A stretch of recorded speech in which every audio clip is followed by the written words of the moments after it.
Perfect timing is like to welcome in Roman Harper into the program, former Alabama All-Pro defensive back, and now a part of the SEC network. Now, Roman, we are going to get to some SEC stuff, but I first want to get your take. Taysom Hill or Jameis Winston this fall? That's above my pay grade. But I think Jameis is the guy just because he's played quarterback for longer and he can do so many other things. Not only that, but Taysom Hill he's so versatile and he's so dangerous in the position that they have him playing where he's all over the field. When it's easier to prepare for the Saints offense when Taysom Hill is at quarterback because you know where he is all the time and he's less of a threat than when you actually have him doing all these other things. You waste so much time defensively preparing for when Taysom Hill is on the field, where he's lined up at, what he does when he's in this position, what does he do in this position. And sometimes he's doing absolutely nothing at all. It's a complete distraction. But it's still wasting thought time. You know, my eyes are having to pay attention to what he's doing. He's such a big threat because of all the things that they allow him to do. Now, Roman, you mentioned preparation, and we've talked to several of his teammates, but you had the unique opportunity to play against former Arkansas quarterback Matt Jones, 6'6", 4.4 speed, and you're seeing this guy, and you're just like, man, this guy's – and he doesn't look like he's running. No, he looked slow, but he was so fast because of his stride. And all he took was he'd get out there in that option game. They'd run that load option sometimes, and he just fake that ball out there and just cut it up. Next thing you know, he's on the corner, and he's got a long stiff arm, and he's rolling. And you're like, oh, my gosh, I'm just glad to get him out of bounds. He was so good, so talented. And he was a problem. He had a little sideways, slow delivery, a sidearm throw, but it was good enough. And they always had great running backs. Who was that running back that they had with him? It was before McFadden. He was a big Cedric Cobb. There it is, Cedric Cobb. C4. I loved playing against him. He was a really good running back.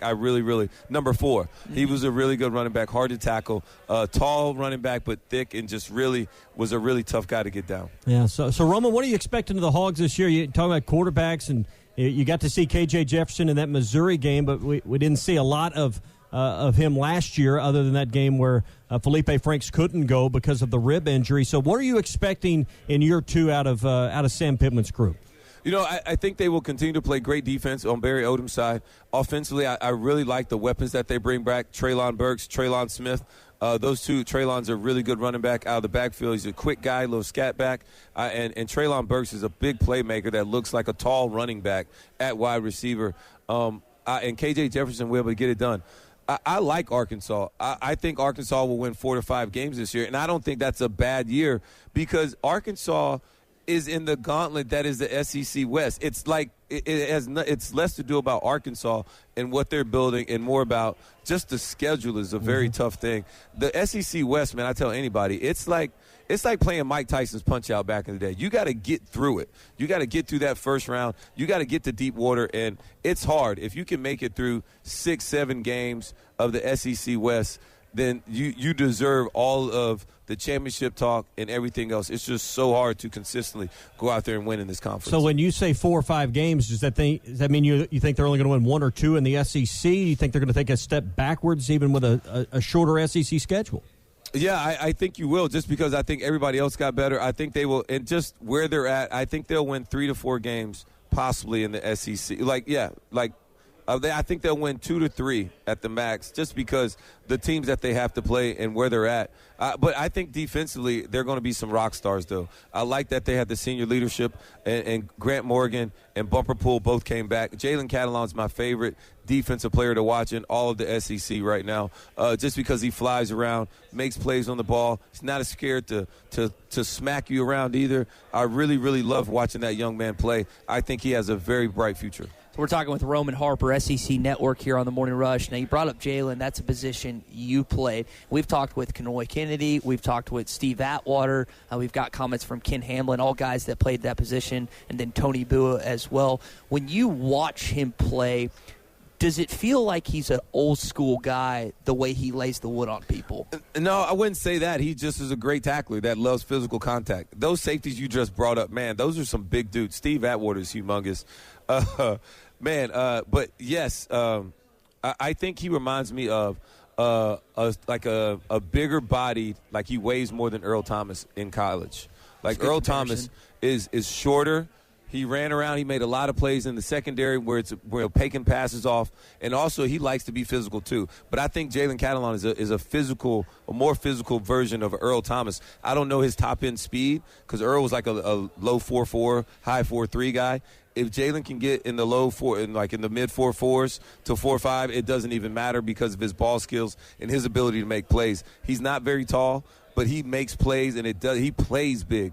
And to me, that matters more because you can tell inside of this kid, he's got it. Whatever that is, that it factor, he's got it. He's got it. Roman, we brought up Nick Saban already. One of the questions that we've asked our listeners and our audience this morning is, will this be the first year a Nick Saban disciple finally beats him? Kirby Smart, Lane Kiffin, Jimbo Fisher has a good squad at A&M. In your mind, do one of those guys finally beat their old boss? The easy answer is yes, but am I just saying that because eventually it has to happen and I'm just making up a reason why? Playing the odds. You know what I mean? Just playing the odds? Or do I truly feel that way? And I think I have to try and take a step back. I could say yes, but I couldn't tell you which team is going to do it. If I had a coach to pick, I would say Lane Kiffin because he's different than all the other coaches. Jimbo is like a version of Nick Saban. Kirby is a version of Nick Saban. They try and do the same things that Alabama does already, but Alabama's just been doing it for longer, and they're better at it than you are. You're trying to play physical, dominating football, blah, blah, blah.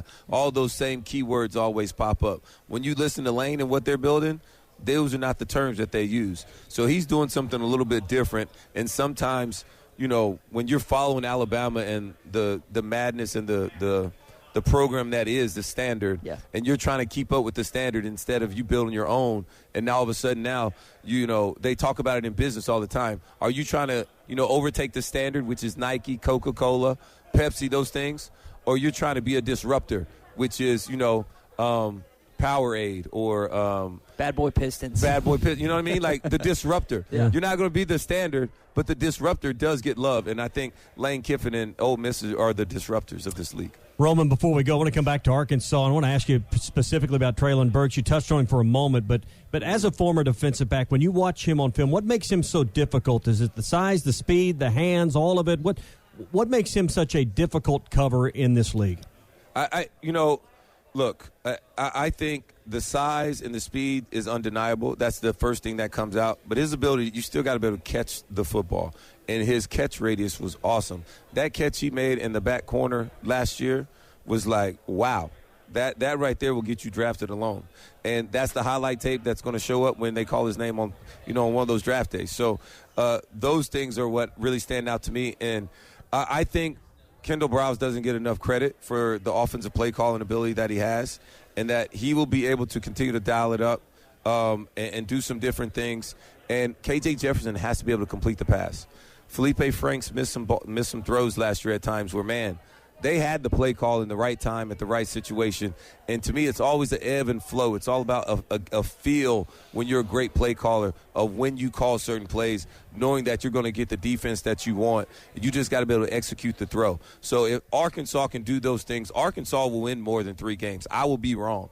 But I will be the biggest Arkansas fan because I'm a big Sam Pittman guy, and I love the energy in which he brings. I love the whole yes, sir thing. I love the whole nine. So I became a big Arkansas advocate last year. I will continue to root for him. I just think it's so tough to win in the SEC West. And they're just not established long enough. You don't get to just come in and win.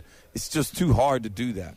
Roman, I hope Jalen Catalon is listening to this interview because as a guy that had a track level of success at both the college and NFL level, he could learn a thing or two from you, and we appreciate you stopping by this morning. Thanks, man. I appreciate it. I would love to meet the young man. I think he's an outstanding football player. He's much better than me when I was his age, and I can only continue to try and help him on his success. I would totally just, love on him and just say, man, dude, you got it. Just continue to believe in yourself, continue to keep your circle close, and keep your nose clean and stay out of trouble, dude. And I'll see you on Sundays and be root for you. I think Kevin Traynor and Kyle Parkinson can help out with that. Appreciate it, Roman. Thanks, man. Appreciate you guys. Thank you. Good stuff from former Alabama All-Pro defensive back Roman Harper. He's now part of the SEC Network, and he's going to also be on SEC Nation alongside Jordan Rogers, Tim Tebow, and Laura Rutledge this fall. Probably make